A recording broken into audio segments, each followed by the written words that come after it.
സപ്പടി എന്ന് പറഞ്ഞുകൊണ്ട് കുറേ കാലമായല്ലോ നടന്നുകൊണ്ടിരിക്കുന്നത്. ഇപ്പോഴെന്താ കോടതി പറഞ്ഞത്?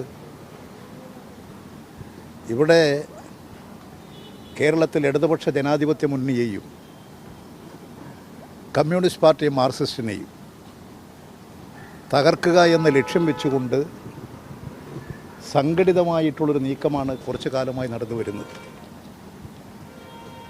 ഇടതുപക്ഷ മുന്നണിയെയും അതിൻ്റെ ഗവൺമെൻറ്റിനെയും തകർക്കാൻ പ്രധാനമായി ലക്ഷ്യമിട്ടത് മുഖ്യമന്ത്രിയാണ്.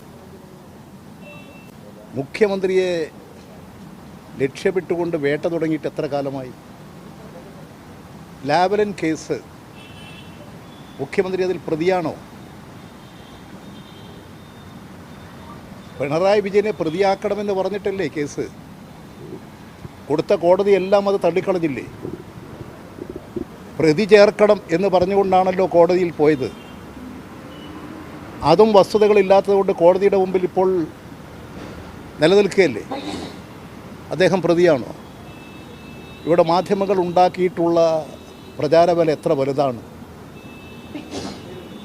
പിണറായി വിജയൻ ലാവ്ലിൻ കേസിൽ പ്രതിയെന്നല്ലേ നിങ്ങളെല്ലാം പ്രചരിപ്പിച്ചത്? അത് വന്നതുപോലെ അത് കാലഹരണപ്പെട്ടു പോകും. വന്നതുപോലെ തന്നെ അത് പോയി. പിന്നെ കണ്ടുപിടിച്ചതാണ് മുഖ്യമന്ത്രി ആക്രമിക്കാൻ വിവിധ തരത്തിലുള്ള പ്രവർത്തനങ്ങൾ. ഓരോന്നോരോന്ന് പരാജയപ്പെട്ടു. അവസാനമാണ് മാസപ്പടി. ഞാൻ തന്നെ നിങ്ങളോട് പറഞ്ഞ എന്താണതിലുള്ളത്? ഒരു പെൺകുട്ടിയെ മുഖ്യമന്ത്രിയുടെ മകളായിപ്പോയി എന്നുള്ളത് കൊണ്ട് എത്ര ക്രൂരമായിട്ടാണ് ആ പെൺകുട്ടിയെ നിങ്ങൾ വേട്ടയാടിയത്. ഇവിടെ UDF-നോ കോൺഗ്രസ് പാർട്ടിക്കോ രാഷ്ട്രീയ താല്പര്യമുണ്ടാകും. ആ രാഷ്ട്രീയ താല്പര്യത്തിന് വേണ്ടി രാഷ്ട്രീയ മത്സരം നടത്താം, രാഷ്ട്രീയ നയങ്ങളോടുള്ള വിമർശനം നടത്താം. പക്ഷേ മുഖ്യമന്ത്രിയെ തകർക്കാൻ കഴിയുന്നില്ല. എന്നാൽ മുഖ്യമന്ത്രിയുടെ കുടുംബം ഇരിക്കട്ടെ, മുഖ്യമന്ത്രിയുടെ മകളിരിക്കട്ടെ, ആ കുടുംബത്തെ തകർക്കാം. ഇങ്ങനെയാണോ നമ്മുടെ രാജ്യത്ത് മാധ്യമങ്ങൾ പ്രവർത്തിക്കേണ്ടത്? ഒരു തുമ്പും കിട്ടാതിരുന്നപ്പോൾ അതും കാലഹരണപ്പെട്ടു എന്ന് വന്നപ്പോഴാണ് നിയമസഭയിൽ മാത്യു കുഴൽനാടൻ ആക്ഷേപം ഉന്നയിച്ചത്. ആ പ്രശ്നങ്ങൾക്കെല്ലാം എത്ര ഭംഗിയായി വസ്തുതാപരമായി മുഖ്യമന്ത്രി നിയമസഭയിൽ മറുപടി പറഞ്ഞു. അതിനുശേഷവും എന്താ ചെയ്തത്? പരാതി കൊടുക്കുക, മാധ്യമങ്ങൾക്ക് കൊടുക്കുക, പരാതി കൊടുക്കുക, മാധ്യമങ്ങൾക്ക് കൊടുക്കുക. മാധ്യമങ്ങൾ ആ വിഷയം പ്രചാരബലം നടത്തുക. ഇപ്പോൾ വിജിലൻസ് കോടതി കൊടുത്തില്ലേ? എന്തെങ്കിലും ഒരു തെളിവുണ്ടോ?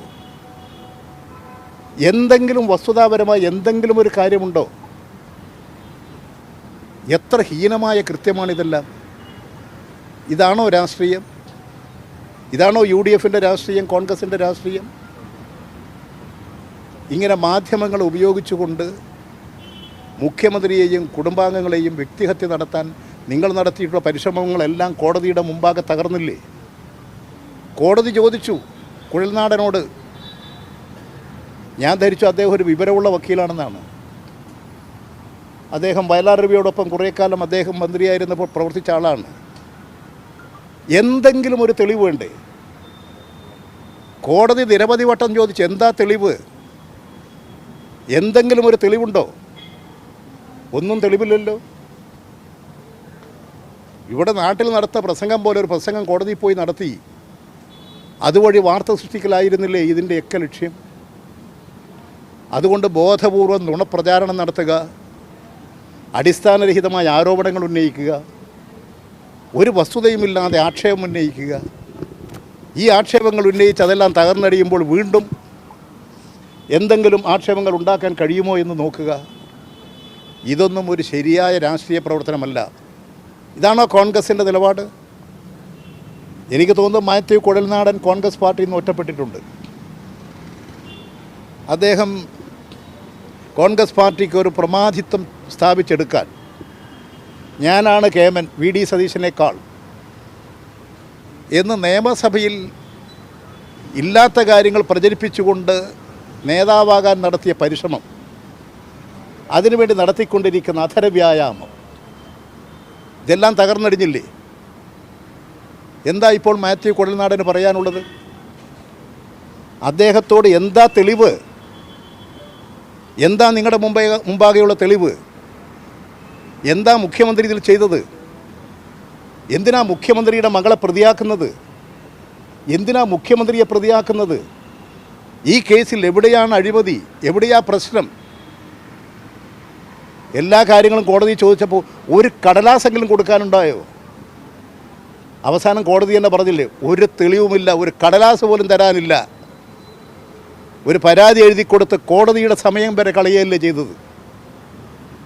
ഒരു സ്ഥിരം വ്യാപാരി, ഈ കോടതി കയറി ഇറങ്ങി പിന്നെ ഇത് നടത്തിക്കൊണ്ടിരിക്കുന്ന, വ്യവഹാരം നടത്തിക്കൊണ്ടിരിക്കുന്ന ഒരു ശല്യക്കാരനായ വ്യാപാരി, ഒരു ശല്യക്കാരനായിട്ടുള്ള, കോടതിയിൽ പോയി കേസ് നടത്തി വാദിക്കാൻ നടക്കുന്ന ഈ ശല്യക്കാരനായിട്ട് ഒരാളെ മാറിയില്ലേ? ഈ നാടിന് തന്നെ അവമാനമല്ലേ? യഥാർത്ഥത്തിൽ കുഴൽനാടൻ MLA സ്ഥാനം രാജിവെക്കണം. നിയമസഭയിൽ നടത്തിയിട്ടുള്ള ഇദ്ദേഹം ഇപ്പോൾ നടത്തിക്കൊണ്ടിരിക്കുന്ന കാര്യങ്ങളെക്കുറിച്ച് ജനങ്ങളോട് മാപ്പപേക്ഷിക്കേണ്ട അവസരമാണിത്. അതുകൊണ്ട് ഇങ്ങനെ എനിക്ക് മാധ്യമങ്ങളോടാണ്, നിങ്ങൾ ഇത്തരത്തിലുള്ള തെറ്റായ വാർത്തകൾ പ്രചരിപ്പിക്കരുത്. ആ വാർത്തകൾ പ്രചരിപ്പിക്കുന്നതിന് അധികം ആയുസ്സുണ്ടാകില്ല. തൽക്കാലത്തേക്ക് ഒരു തെരഞ്ഞെടുപ്പ് വരുമ്പോൾ തെരഞ്ഞെടുപ്പ് കഴിയുന്നവരെ ഇരിക്കട്ടെ എന്ന് ധരിച്ച് സങ്കുചിത രാഷ്ട്രീയക്കാരുടെ പിന്നാലെ പോകുന്ന നിലപാടുകളിൽ നിന്ന് മാധ്യമങ്ങൾ മാറി ചിന്തിക്കണം. ഒരു തരിമ്പും വസ്തുതയില്ലാത്ത, സത്യമില്ലാത്ത, കെട്ടിച്ചമച്ച നുണ പ്രചരിപ്പിച്ച് രക്ഷപ്പെടാൻ കഴിയുമെന്ന് ധരിച്ച് നടത്തിയ എല്ലാം ഇവിടെ തകർന്നടിഞ്ഞു കഴിഞ്ഞിരിക്കുകയാണ്. അതുകൊണ്ട് ഒരു പെൺകുട്ടിയുടെ ജീവിതം, സ്വന്തമായി ഒരു വിദ്യാഭ്യാസമുള്ളവർക്ക് അധ്വാനിച്ച് ജീവിക്കാൻ പറ്റില്ല. ഇവിടെ മുഖ്യമന്ത്രിയുടെ മകളായിപ്പോയി എന്നുള്ളത് കൊണ്ട് എത്രമാത്രം നിങ്ങൾ ആലോചിച്ച് നോക്കും. നിങ്ങൾക്കാണ് ഈ അനുഭവമെങ്കിലോ, നിങ്ങളുടെ ഓരോ കുടുംബത്തിലുള്ളവർക്കാണ് ഈ അനുഭവമെങ്കിലോ, നമ്മളെല്ലാം ആലോചിക്കേണ്ട വിഷയമാണിത്. അതുകൊണ്ട് ഇത്തരത്തിലുള്ള വൃത്തികെട്ട രാഷ്ട്രീയം കൈകാര്യം ചെയ്യുന്ന കോൺഗ്രസ്, UDF അവരുടെ നിലപാട് സംബന്ധിച്ച് പരിശോധിക്കണം. കോൺഗ്രസിൻ്റെ അറിവും സമ്മതവുമൊന്നുമില്ലാതെ വ്യക്തിപ്രഭാവം ഉയർത്തിപ്പിടിക്കാൻ, കോൺഗ്രസിൽ നേതാവാകാൻ, VD സതീശൻ്റെ മുകളിൽ അധികാരം സ്ഥാപിക്കാൻ നടത്തിയിട്ടുള്ളതാണെങ്കിൽ അത് കോൺഗ്രസ് പാർട്ടി പരിശോധിച്ച് അവരുടെ നിലപാട് വ്യക്തമാക്കേണ്ടതാണ്. അതുകൊണ്ട് തെറ്റായിട്ടുള്ള നിലപാടുകൾ സ്വീകരിച്ച് പോകുന്നത് അവസാനിപ്പിക്കാൻ നിങ്ങൾ കൂടി സഹകരിക്കണമെന്നാണ് എനിക്ക് അഭ്യർത്ഥിക്കാനുള്ളത്. ഇത് സംബന്ധിച്ചിട്ടുള്ള വിശദമായൊരു പ്രസ്താവന തന്നെ ഞാൻ തയ്യാറാക്കിയിട്ടുണ്ട്. ആ പ്രസ്താവന നിങ്ങൾക്കൊക്കെ തരുന്നുണ്ട്. ഞാൻ ഇങ്ങനെ സ്റ്റേറ്റ്മെൻറ്റ് എഴുതി കൊടുക്കാമെന്നാണ് ഇപ്പോൾ ആലോചിച്ച് തീരുമാനിച്ചിട്ടുള്ളത്. കാരണം നിങ്ങൾ പറഞ്ഞതല്ല കൊടുക്കുക, അതുകൊണ്ട് തന്നെ അതിനെ ദുർവ്യാഖ്യാനിക്കും. അതുകൊണ്ട് എന്നെപ്പോലെയുള്ള ഒരാളെ വ്യക്തിഹത്യ നടത്താൻ നിങ്ങൾക്ക് ആർക്കും ഒരു മടിയുണ്ടായിട്ടില്ലല്ലോ. ഞാൻ അതുകൊണ്ട് ഇതുപോലെ പ്രസ്താവന ഉള്ളത് എഴുതി തയ്യാറാക്കി തരാം എന്നൊരു നിലപാട് സ്വീകരിച്ചതാണ്. അതുകൊണ്ടാണ് നേരത്തെ തന്നെ ഇവിടെ വരുന്നത് കൂടെ ഒരു സ്റ്റേറ്റ്മെൻറ്റ് തയ്യാറാക്കിയത്. നിങ്ങളെല്ലാം അതൊന്ന് വായിച്ച് അതിൻ്റെ കാര്യങ്ങൾ മനസ്സിലാക്കി ഈ സത്യത്തിന് വേണ്ടി, നീതിക്ക് വേണ്ടി പോരാടുക. അതാണ് എനിക്ക് മാധ്യമങ്ങളോട് പറയാനുള്ളത്.